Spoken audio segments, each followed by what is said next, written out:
el mundo, pero no tenemos los recursos ni los conocimientos necesarios y a veces fallamos también, ingenuamente, pero el Señor es paciente y Él quiere ayudarnos, Él está con nosotros, nos quiere llevar de la mano.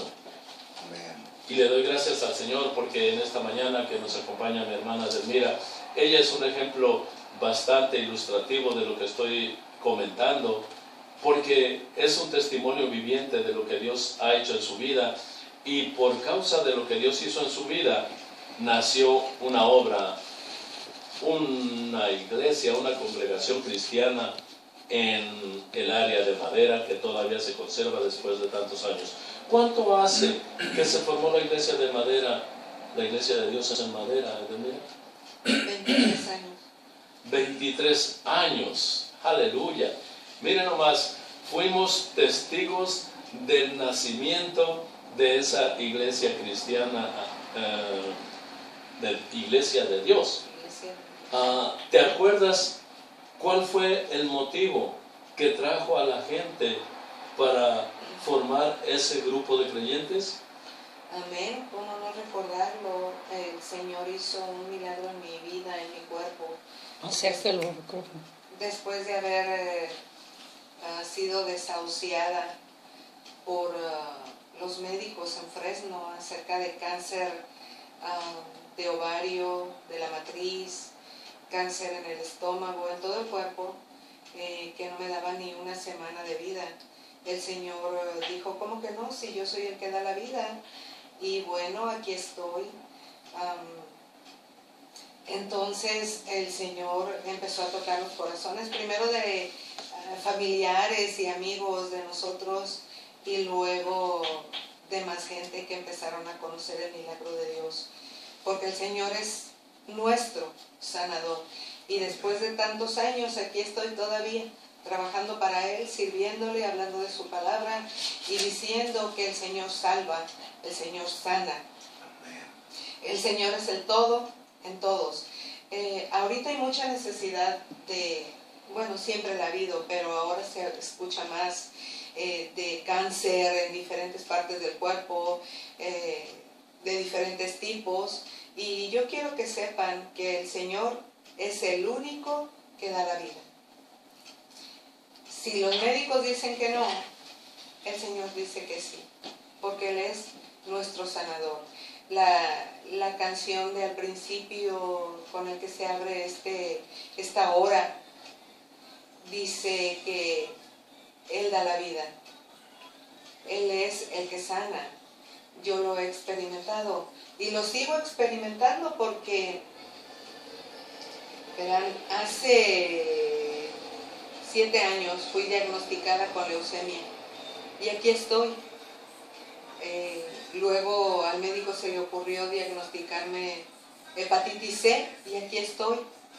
Luego cirrosis, jamás he tomado y aquí estoy. El Señor es mi sanador y quiere serlo para usted también.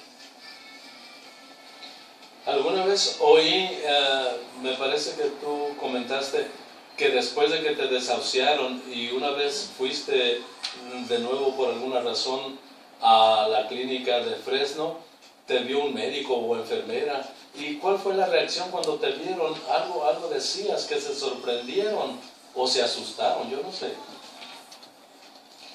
Yo pienso que las dos cosas. Se sorprendieron al mirarme y se asustaron porque ellos decían que no era posible que yo estuviera todavía viva aquí en este mundo.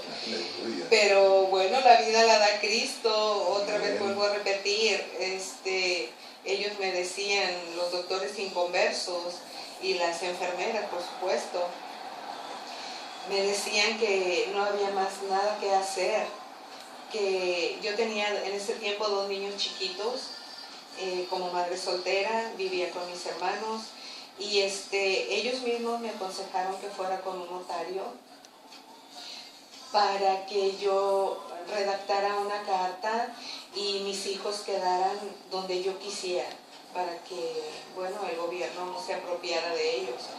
Y pero no fue necesario. Mis hijos ya están grandes, pues ya hace muchos años de esto. Y bueno, lo que los médicos digan, claro, ellos tienen sabiduría, ellos la ciencia, pero el que puso la ciencia en este mundo para el servicio de todos nosotros es Dios. El que da la vida es Dios, el que obra es Dios. ¿Ve? Dice en Isaías 53, dice que por sus llagas nosotros fuimos curados, o sea, por las llagas de Jesucristo, por la llaga de Jesucristo, porque su cuerpo era una sola llaga. Dice, por su llaga fuisteis vosotros curados. O sea, Él llevó nuestras enfermedades, sanó nuestras dolencias, y el precio de nuestra paz fue sobre Él. Y aquí estamos, luchando en este mundo, porque dice la palabra de Dios también, que en el mundo tendremos aflicción. Dice, pero confiad, yo he vencido al mundo. Así es que no lo piensen dos veces. Yo sé que hay personas sufriendo diferentes enfermedades que según los médicos son incurables. Pero para el Señor nada, nada es imposible. Aleluya. Así le dijo el ángel Gabriel a María en el capítulo 1 de Mateo, verso 37, porque nada imposible hay para Dios. Así que todavía podemos confiar en ese Dios todopoderoso, en ese Dios que manifestó su amor tan grande para nosotros, como dice Pablo en el capítulo 5 del libro de los Hechos, verso 8, que siendo aún pecadores, Cristo murió por nosotros. Amén. Siendo aún pecadores. Vuelvo a repetirte, mi amigo, de esa manera Dios mostró su amor al mundo. Él no esperó que tú y yo fuéramos buenos, que tú y yo nos portáramos bien. No. Si tú lees el capítulo 5, verso 8 del libro de los Hechos, te vas a dar cuenta de esa afirmación tan maravillosa que solamente significa misericordia, que muchos no lo entendemos, porque muchos quisiéramos que nos azotaran. Hemos fallado tanto que tal vez otros quisieran que nos azotaran, pero Dios tiene misericordia y Él nos da oportunidades, y por eso quedó escrito que en esto muestra Dios su amor para con nosotros, en que siendo, no dice que fuimos, dice, siendo aún pecadores, Cristo murió por nosotros. Y eso es lo que predicamos. Tú no necesitas cambiar de forma de vida para venir a Cristo. Él es el que te cambia. Tal vez tú ya lo has intentado muchas veces, pero una y otra vez vas a fallar. Cristo es el que te ayuda. Y mientras estemos en este cuerpo, sin duda que vamos a seguir cometiendo errores, pero qué bueno es seguir confiando en el Todopoderoso a través de Cristo. Eso es lo más importante, mi amigo, y no es fácil. ¿Cómo va a ser fácil si la verdad es la más difícil de creer? Si fuera mentira, esa se cree tan rápido, esa se sigue tan rápido. En el capítulo 12 del libro de los Hechos se nos habla de cómo se persiguió a la iglesia primitiva en el siglo I. Con cuánta violencia se persiguió a los primeros cristianos. Recuerda que en aquel tiempo el Imperio Romano estaba sojuzgando al pueblo hebreo.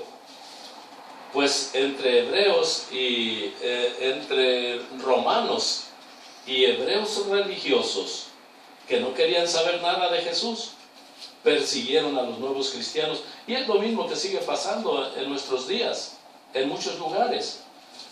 Por ejemplo, en el capítulo 12 que te decía del libro de los Hechos, dice que en aquel mismo tiempo el rey Herodes echó mano a algunos de la iglesia para maltratarles. Y viendo que esto había agradado a los judíos, procedió a prender también a Pedro. Eran entonces los días de los panes sin levadura. Y habiéndole tomado preso, le puso en la cárcel, entregándole a 4 grupos de 4 soldados cada uno para que le custodiasen, y se proponía sacarle al pueblo después de la Pascua. Mire, ¿con qué furia se ataca a los cristianos? A Pedro, por ejemplo, lo pusieron en la cárcel y lo metieron hasta el fondo, a la última celda, después de ponerlo bajo la custodia de 4 grupos de soldados, de 4 soldados cada uno. O sea, 16 soldados custodiando a Pedro. Ay, Dios mío, ¿verdad? Ya ni el Chapo. Aleluya. Pero a Pedro sí lo tuvieron con tanta seguridad. Pero Pedro no estaba preocupado, él sabía en quién había creído. Por eso, cuando mi hermana estaba comentándoles de lo que hizo Dios en su vida después de haber sido diagnosticada con tanta enfermedad, pareciera que es una colección de enfermedades las que pasaron por ella. Sin embargo, no es fácil que creyera en el principio, le costó, pero ahora cada vez nos afirmamos más en la fe de Cristo. Y miren cómo estaba Pedro esperando que lo mataran, porque al otro día después de la Pascua, lo iba a sacar Herodes para matarlo. Pero Pedro estaba preocupado. Mire cómo dice la palabra de Dios a partir del verso 5. Vamos a leer ahí para que veamos cuál era la actitud de Pedro y qué es lo que pasa mientras está en la cárcel. Ya, mire, si usted ve en el noticiero cómo estaba el Chapo, estaba muy inquieto, se paraba y se levantaba de la cama. Pero Pedro, vamos a ver qué hacía. En el verso 5. Así que Pedro estaba custodiado en la cárcel, pero la iglesia hacía sin cesar oración a Dios por él. ¿Sí? Sí. Y cuando Herodes le iba a sacar aquella misma noche, estaba Pedro durmiendo entre 2 soldados, sujeto con 2 cadenas, y los guardas delante de la puerta custodiaban la cárcel. Y he aquí que se presentó un ángel del Señor, y una luz resplandeció en la cárcel, y tocando a Pedro en el costado, le despertó diciendo: levántate pronto, y las cadenas se le cayeron de las manos. Le dijo el ángel: cíñete y átate las sandalias, y lo hizo así, y le dijo: envuélvete en tu manto y sígueme. Y saliendo le seguía, pero no sabía que era verdad lo que hacía el ángel, sino que pensaba que veía una visión. Y habiendo pasado la primera y la segunda guardia, llegaron a la puerta de hierro que daba a la ciudad, la cual se les abrió por sí misma. Y salidos, pasaron una calle, y luego el ángel se apartó de él. Entonces Pedro, volviendo en sí, dijo: ahora entiendo verdaderamente que el Señor ha enviado su ángel, y me ha librado de la mano de Herodes, y de todo lo que el pueblo de los judíos esperaba.